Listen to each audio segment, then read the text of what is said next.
জন্মদিনের next blog কি করলো কি খেলো অবশ্যই আগের দিন বলেছিলাম, নেক্সট ব্লগে তোমরা সেটা দেখতে পাবে। চ্যাংগার জন্য স্পেশাল কি রান্না হলো চলো বলি।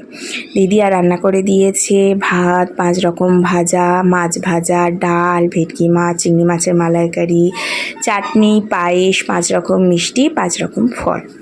আর সবাই মিলে করছে অনেক অনেক অনেক আশীর্বাদ।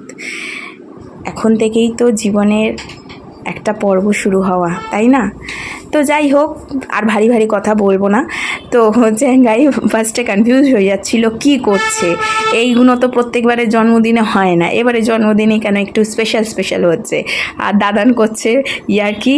দাদান বলছে, এই আমি বাজার করে এত সুন্দর করে তোকে অ্যারেঞ্জমেন্ট করে দিলাম, তো জন্মদিন সেলিব্রেট করছি, আবার আশীর্বাদের জন্য কি দিতে হবে। তাই দাদান আর নাতির সাথে হচ্ছে মজা। আর এদিকে ভিডিওটা করে দিচ্ছে চ্যাংগার পাপা। আর আমি এদিকটা শাক বাজাচ্ছি। তো এখানে অনেকেই ভাবতে পারো বা বলতেও পারো যে এখানে চ্যাংগায় ঠাম্মা কেন নেই। একটা কারণের জন্য ঠাম্মা আসতে পারেনি সকালবেলায়, কিন্তু কেক কাটিংয়ের সময় কিন্তু ঠাম্মা এসেছিল। সেটা আবার দেখতে পারবে তোমরা নেক্সট ব্লগে। ঠাম্মা আর মামা সবাই মিলে এখানে চ্যাংগায় কেক কেটেছিল।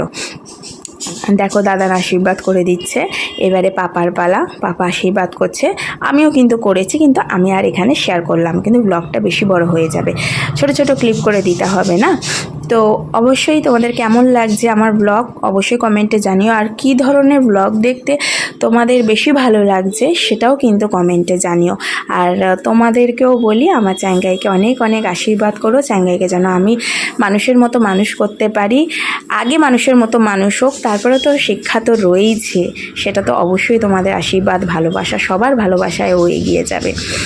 তো থ্যাংক ইউ সো মাচ সবাইকে আমার ব্লগটা দেখার জন্য। টাটা।